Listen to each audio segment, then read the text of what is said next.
If you take your credit card and you go shopping and you run up a large credit card debt, you're running a trade deficit with all those shops. Now, it would be pretty strange if you then blamed all the shop owners for having sold you all those things. You're ripping me off, you're ripping me off, you're ripping me off, I'm running a trade deficit. That is the level of understanding of the President of the United States. The trade deficit does not represent at all trade policies. It represents spending relative to production or earnings. We call that an identity. I teach it in the second day of my course in international monetary economics. Trump never made it to the second day. So he says, you're running a trade deficit. Look, they're all cheating me. But all that's happening is the United States is outspending its national income. And you can look at the national income chart. You can add up consumption and investment and government spending, and you could subtract off gross national product, and lo and behold, what will that equal? Not approximately, exactly. That will equal the current account deficit, which is the comprehensive measure of how much you spend on goods and services versus how much you sell in goods and services. So the United States runs a current account deficit because it spends more than it produces. Why does it do that? We have a big credit card in the United States. It's called the national government. The US government spends about $2 trillion a year more than it takes in revenues. What it's doing is making transfers to the American people and to American businesses. It doesn't tax Americans for those transfers because, here's another little fact, because the congressmen that vote on the budget got into office by being paid for their campaigns by rich people who don't like taxes. So the political system says spend, but don't tax us. So we run a chronic deficit in the United States. That spending goes out either as transfer payments or goods and services, and that's more than our national income, which is about $30 trillion, and our spending is about $31 trillion. And that's our trade deficit. And for that, Donald Trump blames the world. Okay, I fail him for this if he were my student. He's my president. It's a little weirder because when he did this, in 2 days, the world lost $10 trillion of market capitalization. By the way, where did it go? Did it get transferred from here to here? No, it got destroyed. Why destroyed? Because trade, something also the President of the United States doesn't understand, is mutually beneficial. So if you stop trade, everybody loses. It's not that one side wins, the other side loses. He cannot understand that concept as a guy that traded real estate in New York. So his idea is somebody had to win, somebody had to lose. But what happened when he made this announcement was $10 trillion was wiped out worldwide. It's not that the US went up and they went down. No, everybody went down because the whole world system is based on a division of labor, and he's breaking that division of labor into pieces.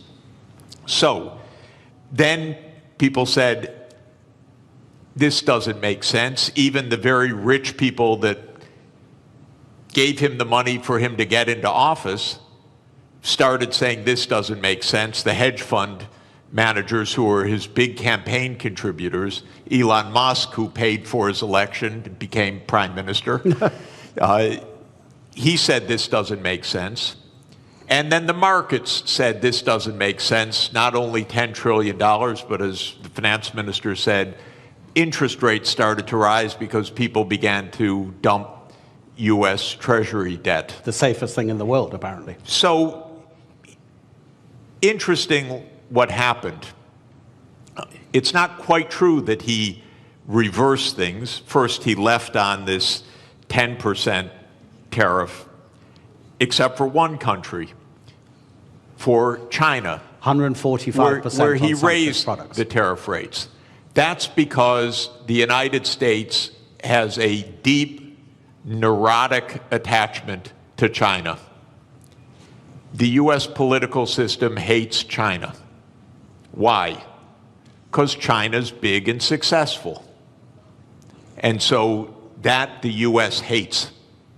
It's a rival, it's a competitor, and so this is the one thing he left on. Now he's going to mess up everything with this too, because in a trade war between the U.S. and China, China wins. China does not depend on the U.S. market very much. It's about 12% of China's exports. China will do just fine. It's just dumb policy. There's no more, sorry to say it, there's just no more explanation to this than that. It makes no sense. Now, it raises, if I could, just one last point. How can this happen when it makes no sense? And that, people should understand, we are in one-person rule in the United States. Our political system is in a state of collapse. What President Trump did is an emergency decree. Everything he does is an emergency decree. Literally, you can go on to whitehouse.gov and then follow the menu to executive decrees. And there are dozens of them. And each one starts the same way. With the powers invested in me as President of the United States, I hereby declare A, nonsense, B, nonsense, C, nonsense. Because he's king. Those powers are not invested in the President of the United States. They're invested in the Congress. You read Article 1, Section 8 of our Constitution. It says that all duties originate with the Congress. And specifically in the lower house, all legislation has to start in the House of Representatives. But the U.S., starting in 1945 after World War II, became a military state to a large extent. And so it sprinkled in its legislation emergency, emergency, emergency. And Trump doesn't have to prove anything's an emergency, he just has to say something's an emergency. So suddenly the trade deficit became an emergency, and on that basis he issues a one-person rule. Even his aides don't know what he's doing. You raise one final interesting issue, which is that the market recovered about $4 trillion when he reversed. Anyone who knew that 5 minutes before made billions. This is not the cleanest government in the world, I can tell you. I'd be hugely surprised if some people didn't know just a bit ahead of time, starting with members of the U.S. Congress, by the way.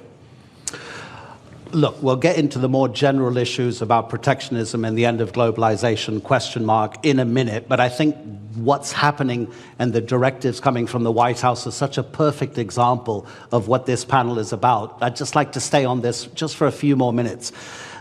Minister, is protectionism always a short-term aim And does it always come at the expense of the longer-term gain?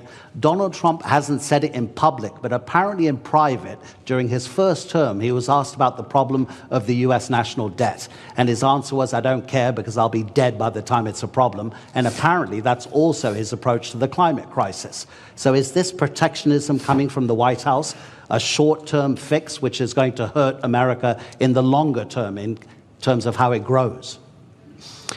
It's not a fix. It's apparently a quick fix, but it's fundamentally flawed, as Professor has very clearly stated. Look, protectionism is nothing new. If you look at post-global financial crisis, the number of annual trade restrictions have gone up dramatically. In fact, like last year, there were over 3,200 trade restrictions. That is almost 11 times higher than what it was pre-global financial crisis. So this has been a trend, but what we have seen over the past week or two is clearly a new level. This goes beyond some protectionist measures, trade restrictions. This goes into something, an all-out trade war. So that's really worrisome, because if you go back, again, if you look at 20 years to global financial crisis, global annual trade growth was 2 times world real GDP growth rate. So in a way, trade was the engine of growth. Mm-hmm. Now that engine has been slow. So if you look at post-global financial crisis, global trade growth barely kept up with real GDP, global GDP growth. So that's no longer really one of the kind of like a strong engine. But I think the way things are now, if current state of affairs is sustained, we may end up actually protectionism dragging global growth. It is not only growth, it's really, there are many, additional fallouts from this type of policies. Absolutely, yeah. Yeah. So the answer to your question, this is not a fix. This is a fundamentally flawed, policy perspective. Obviously, countries have choice. They always have a choice. But we would rather, see world moving back to rule-based, multilateral framework, where everyone benefits. I think I agree with Professor. Over 1 billion people since 1990s have been lifted out of poverty, predominantly in Asia. I'm talking about absolute poverty here. And that's largely thanks to, trade and growth associated with that trade. So it is worrisome that we are now experimenting policies that may actually reverse some of these gains, which I think were very important. 1 billion people out of absolute poverty cannot be underestimated. It's quite significant. Now, admittedly, trade do cause geographic dislocations, but the solution is not protectionism. The solution lies more internal sound policies, structural remedies, but also you can deploy tax policy, incentives, and other things to address, dislocations in regions caused by, global trade openness. So it's not a level, but protectionism will create more inequalities. It will create bigger problems. Already you've got significant headwinds for global growth. Aging population, high global indebtedness, impending climate crisis. So protectionism is going to be yet another big blow to long-term growth outlook. And that's why growth is barely, sustained at 3%. I think the risk is that we will move to a new era where per capita GDP growth will almost disappear if we continue down this path. Really interesting what you say about protectionism having fallout in other sectors, and we will get onto that, about how it might affect cooperation on the climate crisis, global health, et cetera, But let's use one country as a particular example about how a nation can react to protectionism. So we have the US tariffs, which in 90 days will come into effect beyond the 10% that Donald Trump has placed. Let's take two rich countries. UK and Singapore will stay at 10%. Bangladesh and Botswana will both go up to 37%. Laos will be 48%. Syria will be 41%. Lesotho in southern Africa will be 50%. In 2023, the US exported to Lesotho $7.33 million worth of goods. Lesotho in that same year exported to the United States $228 million. The US GDP per capita in 2023 was $82,800 per person. In Lesotho, it was $916. Gentlemen, how does a country like Lesotho deal with the protectionism coming from the US? Minister? Well, look, protectionism is an external shock, meaning it's not a decision by, the counterparty. It's essentially, so how do you deal with it? I guess you focus on regional integration, as an antidote of protectionism. So regional connectivity, regional integration would be one way forward. So, instead of globalization on a big scale, you focus on how you can deepen and broaden your ties with your immediate neighborhood or countries that are still willing to entertain rule-based trade. So I think that's the only way. Again, this is a major shock for many countries. I think global supply chains are going to suffer. This will lead to, already, I think the risk is that capital will be misallocated. Take us, take Turkey, for example.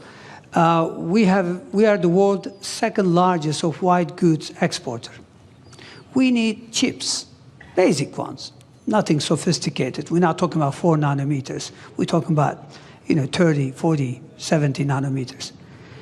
If we're worried that countries are not going to supply that, even though it may not be the most efficient way, we may have to go into a very large capex to see if we could produce them. We are good at something. Other countries are better at something. So we would rather trade. And this is a very simple, economics, theory. Everybody benefits. So I don't think, X country or Y country, there's not much they can do except to look at, ways in which they could mitigate the fallout from not being able to sell goods to the United States. But Professor, that takes a long time to arrange because, of course, the shock is immediate. You can't make deals that quickly, can you? I think the particular tariff rates that Trump announced last week that led to that financial bloodbath are not going to come back. So I don't think we're going to hear again about those numbers after 90 days.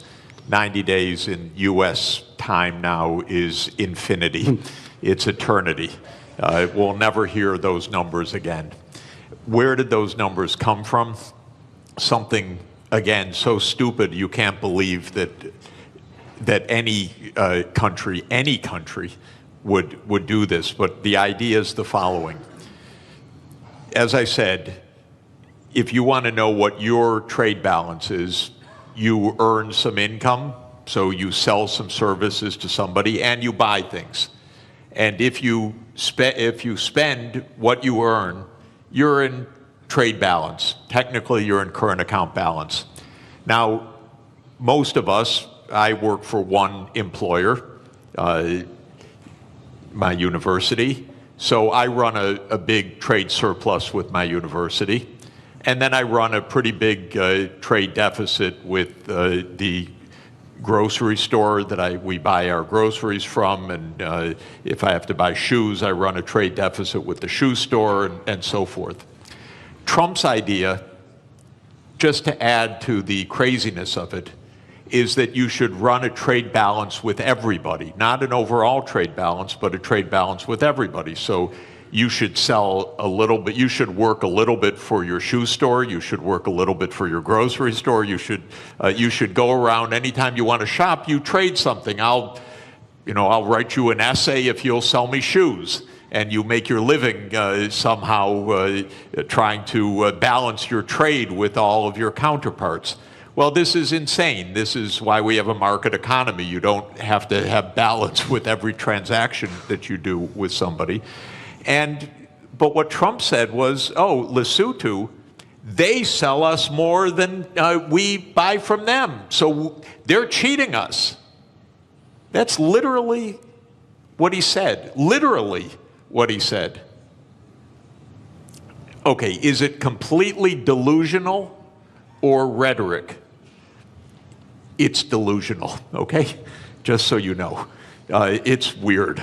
But anyway, now then he calculated a formula. Okay, Lesotho, we have to tax them by the amount to reduce the imports from them so that we have balance with Lesotho.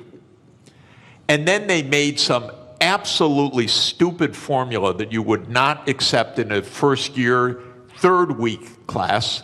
It came out of the US Trade Representative's office. They probably were told, do it overnight, the boss wants it. And then they came up with a list of tariffs, country by country, based on the bilateral trade balance. You cannot make this stuff up. This is not it used to be not a Mickey Mouse country, my country.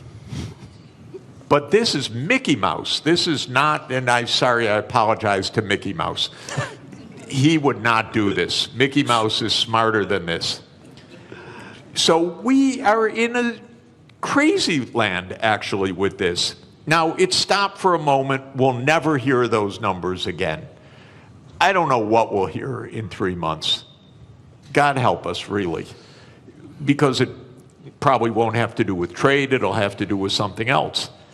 But we can't normalize this as what's the rationale, how to negotiate, what to do. Of course, 60 countries immediately said, we'll rebalance with you.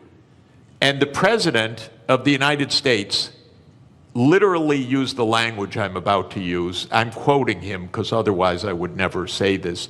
He said, 60 countries are coming to kiss my ass. He said that in a public speech, the President of the United States. So this is, I'm sorry, I apologize. No, but it's presidential language. Yeah. Okay? I'm only speaking at high political terms. So we cannot normalize this. We have to say no. We didn't spend 100 years on 200 years, 207 years since David Ricardo put forward the idea of comparative advantage, okay? And we have been building the trade system since the ruins of World War II for 80 years. And we have been building the World Trade Organization, which the US led the creation of, I think it's fair to say, for 31 years. This should not be normalized to try to figure out what is the theory of this. And it's a more fundamental point, ladies and gentlemen. The United States is a rogue nation right now on many things, not just on trade, but on making Gaza into the US Riviera, on whatever it wants to say. It's a little bit of a rogue nation. For the world to hold together, the rest of the world has to say, we're not going down crazy lane. We're going to be responsible. We're going to go to the UN, we're going to go to the World Trade Organization. We're not going to get into this downward spiral. Because if we normalize craziness, there is no way out. You mentioned Mickey Mouse, but there's a kind of a theme here from Bloomberg, the news agency. These are its headlines in the morning and the afternoon of Tuesday, Wednesday, and Thursday. Tuesday morning, this is madness. In the afternoon, a clown show. On Wednesday, stocks keep falling. In the afternoon, could have been worse. Thursday morning, assessing the damage. Thursday afternoon, Trump blinks. And by the way, if I may, because it's interesting, because I'm living in this crazy world, the Secretary of Treasury then, with all deference to a person who has a very hard job, he says, this was planned all along when Trump dropped this. Can you imagine? He couldn't say anything else, though. Well, yeah, I know, but to hear this from your Treasury Secretary is not also reassuring, because all you hear is a crazy land rather than what we need to hear, which is rationality. Okay, so let's make it more general for the moment. And by the way, ladies and gentlemen in the audience, I'll give you a few minutes at the end if you want to ask our two panelists a question. We'll try to get a few questions in from the audience. So to broaden it out, Minister, as the professor says, and pretty much everybody agrees, protectionism doesn't make economic sense, because in the longer term, it's going to cost everybody. So what's driving increasing protectionism, not just in the United States, but in other nations as well?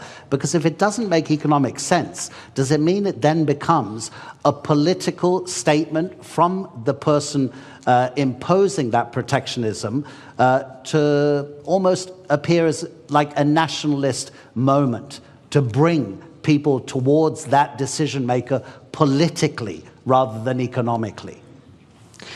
Well, it's easy to explain. I think what is driving the current,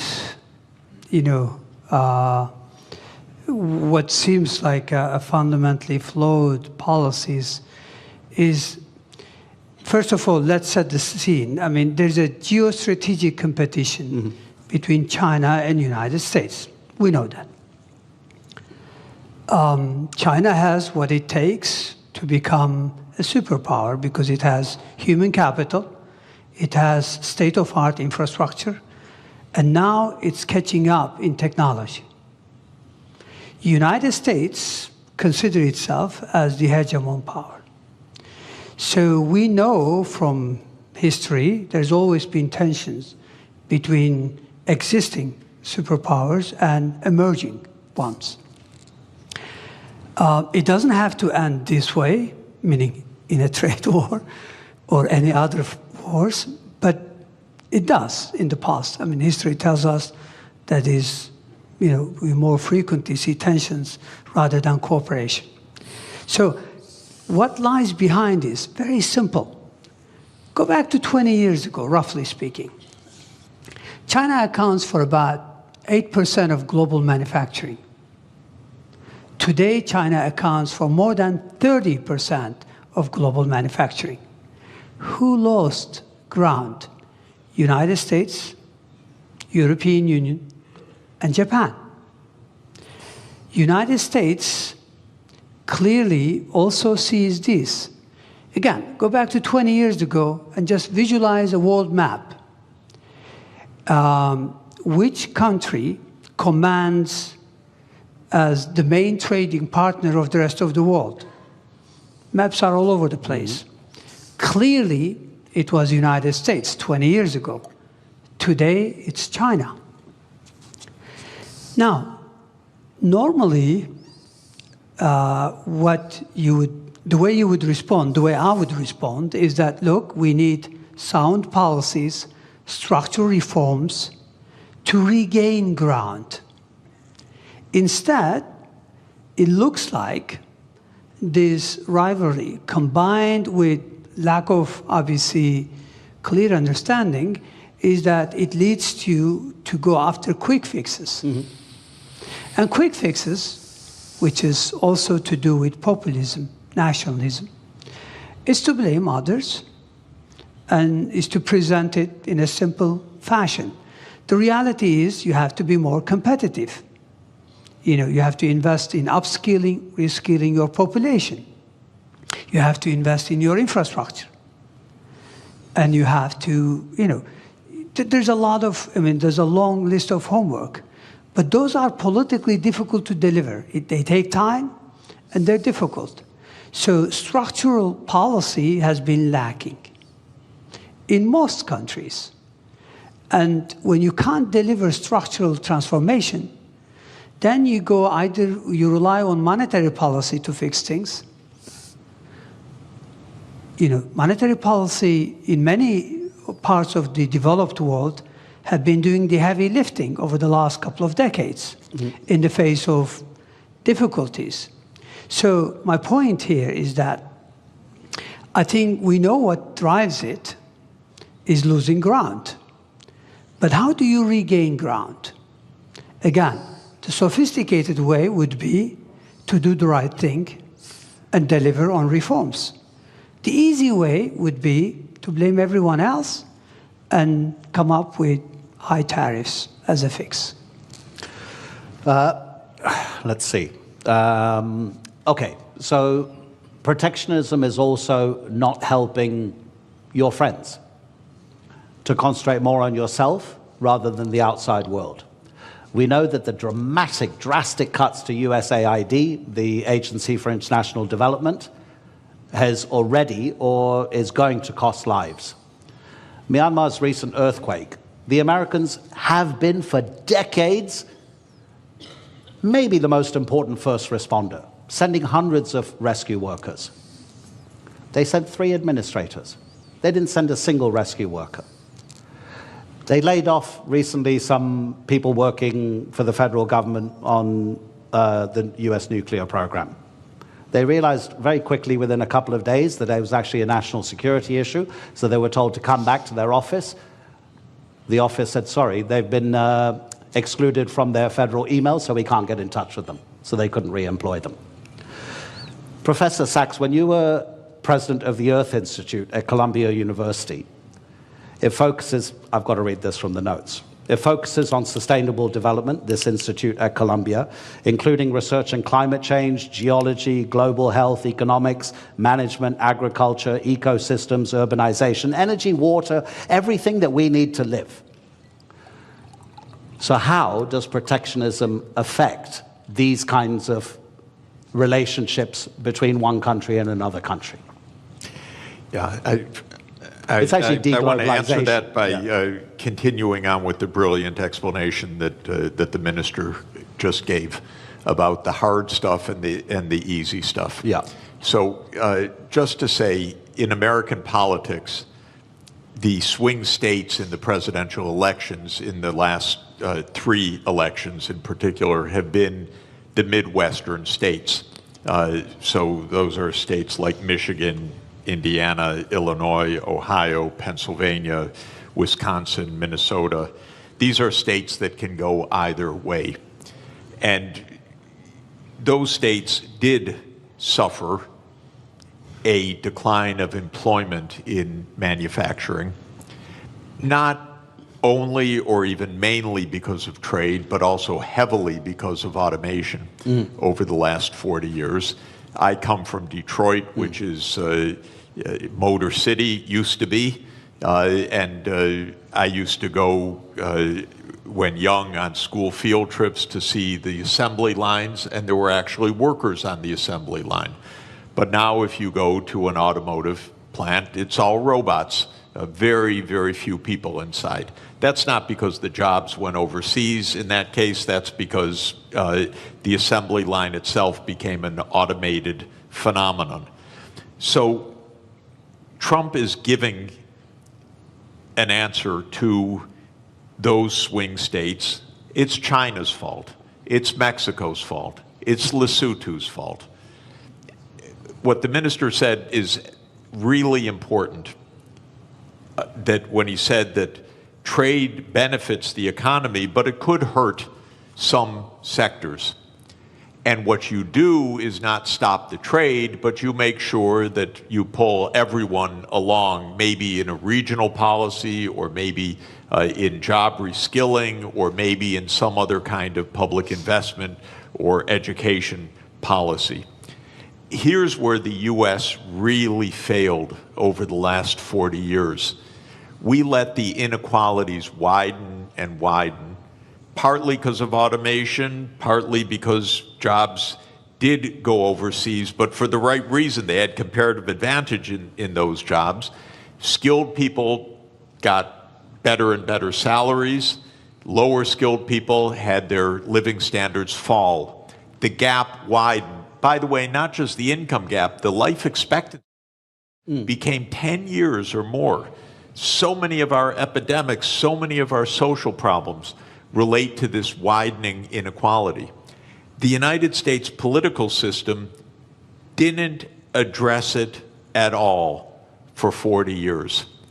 And that comes to what I mentioned, the corruption of the political system. When candidates of both political parties are paid by rich donors for their reelection campaigns, and both parties then become the agents of tax cuts and no really addressing the social conditions, you end up with a Donald Trump coming in and selling a pseudo explanation, it's all China, and selling a pseudo remedy, a trade war.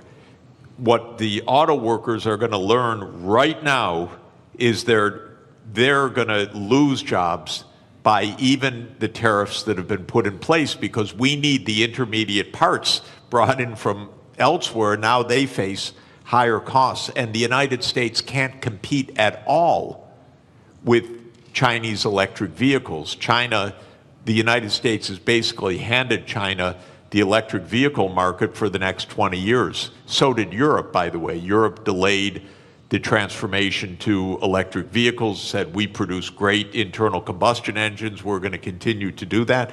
The world actually needs electric vehicles because of the climate crisis. So all of this is to say the real hard work is to think ahead. Mm-hmm. The country, by the way, in my experience of working all over the world in the last 40 years, that thinks ahead the most is China. Mm-hmm. China's success is not random. China's success actually is a lot of forward-looking planning. In 2014, China issued a document called Made in China 2025. And it wasn't a protectionist policy, it was we need to invest in the technology so we can be at the forefront. I think in 8 of the 10 sectors that were identified there, China succeeded in reaching the forefront. In 2017, China made a plan for artificial intelligence. This is already 8 years ago. DeepSeek didn't just come out of nowhere, it came out of a long-term strategy. So this is hard work that actually pays off. This is what every government should do. This is what every country should do, is look ahead. Now, you mentioned very interesting idea. We got a president who doesn't understand and maybe doesn't care about the future in the same way. But just to say, the biggest issue on the planet should be the climate crisis, not all the things we're endlessly talking about. And every part of the world is going to suffer terribly by what has been built in terrible, very dangerous climate change. It's out of the headlines. But, you know, I had a very difficult job. I was the director of an institute with 300 climate scientists for 14 years, some of the world's leading climate scientists. The reason it was a hard job is that every week they came up and told me, it's worse than we thought. They would give me endlessly grim news. And the lead climate scientist at Columbia University is a man named James Hansen, who I regard as the world's leading climate scientist. And he produced a study in January that said it's much worse than we have thought. the world's temperature has gone up by 0.3 degrees Celsius in 3 years. We have had 21 months of the last 22 above 1.5 degrees. That's the new baseline, by the way. That's not because of an El Nino effect. That's the new baseline. We already blew the limit that we set 10 years ago in Paris that we said we would not exceed. We're already above it. And what Hansen says is we're rising at an accelerating rate. Now the average rate is probably between 0.3 and 0.4 degrees Celsius per decade now on average. So we'll be at 2 degrees excess. What all of this means is profound danger 20 years from now, 25, 30, but we're already seeing terrible danger today. I don't want to minimize what's already happening. Los Angeles burned down, massive forest fires in Korea last week. It's everywhere. My wife and I are nonstop traveling. Every single place we go is some kind of climate crisis, literally. It's a drought, it's floods, it's heat waves, it's pest infestations, it's forest fires. And the sea level is going to rise by many meters, which is not great for Istanbul, by the way, and not great for coastal areas. It's very dangerous what is built into the system. Now, what is Trump's answer for this? Yesterday, King Donald issued an executive decree to bring back coal.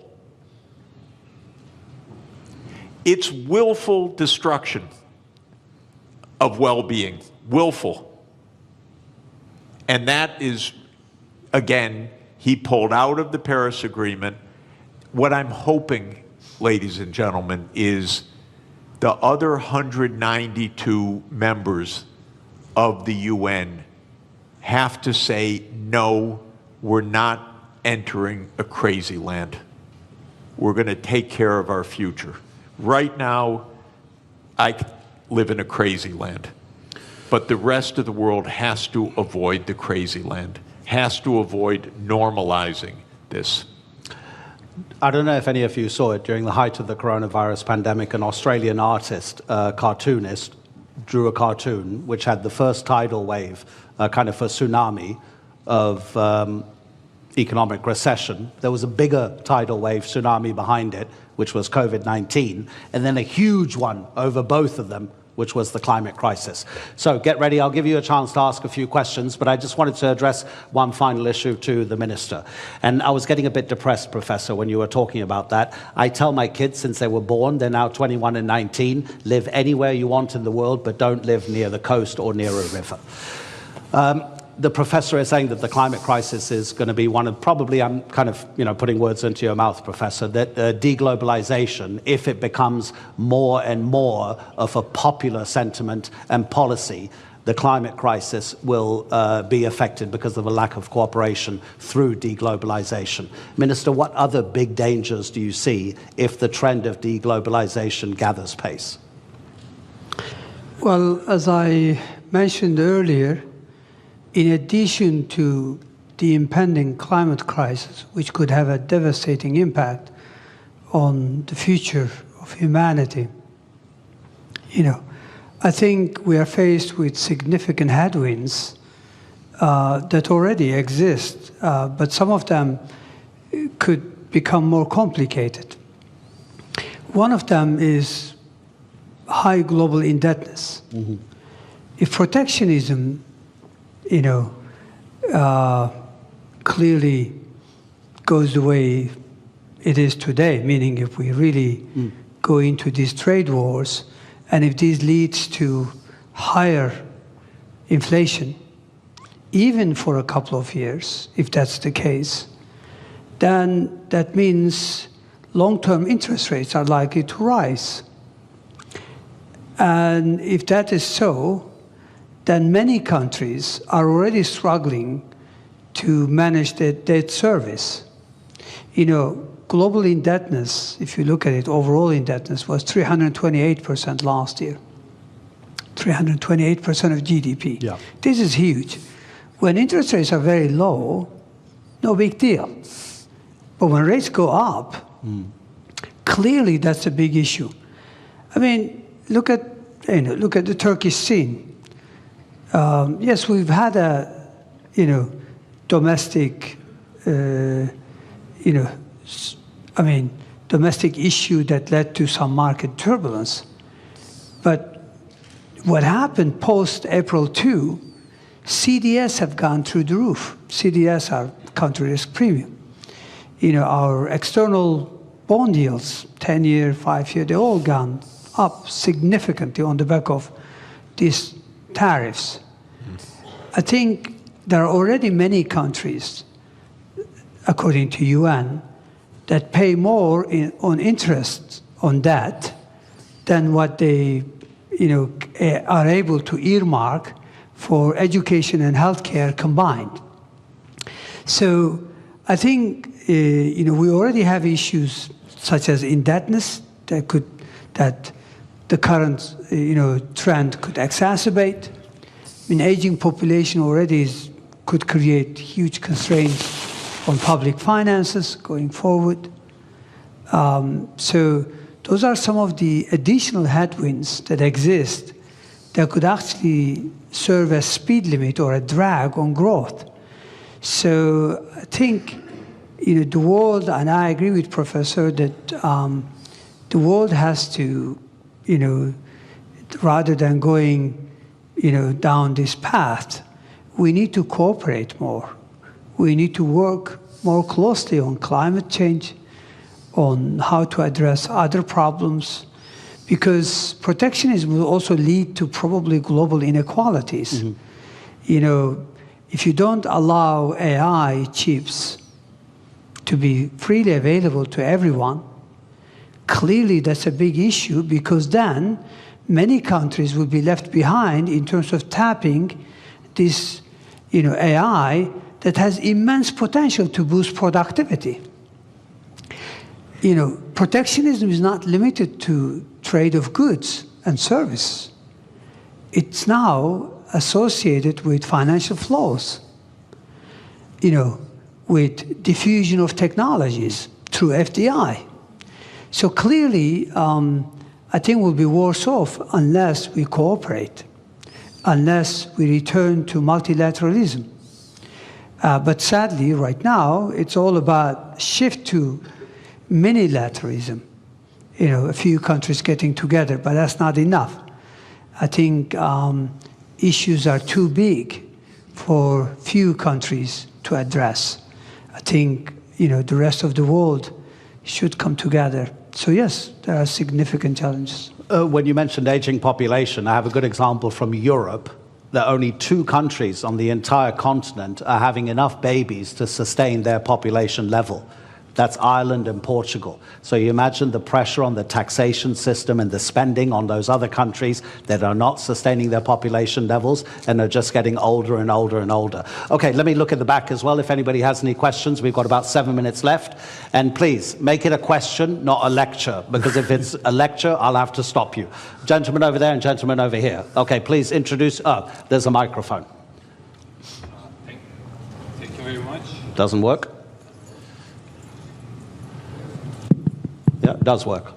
Okay, thank you very much. I have a question for Mr. Jeffrey Sachs. My name is Sarp Sinan Acar, and I'm from Harici News. So you mentioned that we shouldn't look for a rationale behind the actions of Donald Trump, but just to be a devil's advocate, I just want to understand their point of view, which they mention, yes, trade deficit and the national debt of the United States, but also they mention the hard industries that left United States back in the day. So what I'm trying to understand is, if United States gets into a confrontation with global powers such as China or Russia or any other state, maybe even Europe one day, is it wrong for them to want their hard industries back, and this is their rationale to put these tariffs on? Because Donald Trump mentioned that we are buying cars from Canada that we could have been producing before. So is there a rationale behind, at least on the hard industry part? Okay, thank you. Yeah, in trade theory or trade concept, there is the national security rationale. So you may want to procure domestically to have an armaments industry. That's quite different from imposing tariffs on 150 countries in a completely arbitrary way. In fact, the right policy might be local procurement from domestic industry that has nothing to do with trade policy at all. So that is not an argument for what he's doing. But I would add one more point. We don't need an arms race, and we don't need a war. Actually, diplomacy is really cheap compared to war. That's why we're at the Antalya Diplomacy Forum, not the Antalya Military Forum. So if Trump really wanted to save some money, we have almost 800 overseas military bases in 80 countries. This is crazy. So if he wanted to save money and close the budget deficit, I would close hundreds and hundreds of military bases and leave all these countries at peace. Because wherever there's an American military base, there's a big headache, believe me.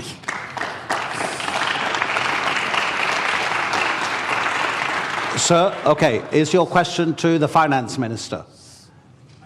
Is your question to the finance minister or to the professor? Because I want to even things up. I would come back to you if it was for the professor, but if you, okay, let's address it to the finance minister.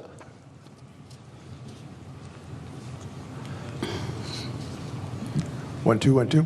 My name is Riel Miller, formerly of the OECD, formerly of UNESCO, and formerly an advisor to finance ministers, so I can address my question to a finance minister.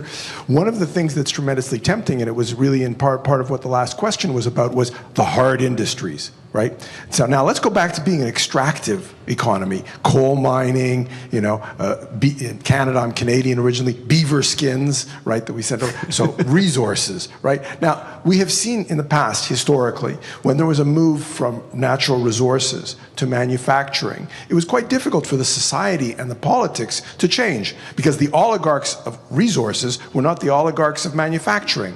So I have a question which relates to the historical context we're in. What if we're moving to intangible economies? What if we're moving away from tangibles in general, and those robots are going to take care of producing intangibles? How do we talk to people who are nervous and worried because they're accustomed? I go to Germany and I say, can Germany be rich without producing cars? And they go, oh, never. I said, well, could Britain be rich without producing coal? Never. And so we have this historical difficulty of making the transition. And I wonder what you can say in a country like Turkey, where you are making the transition through industry, and China through catch-up and convergence. But can we begin to talk about going beyond the tangible economy? Of course, we can imagine, because if you look at the last couple of 100 years, there has been significant, trends. I mean, if I'm not mistaken, if you go back to 200 years ago, 90% of employment was in agriculture. Today, in developed West, it's about 1%, 2%. But we are much better off. So I think we can extrapolate.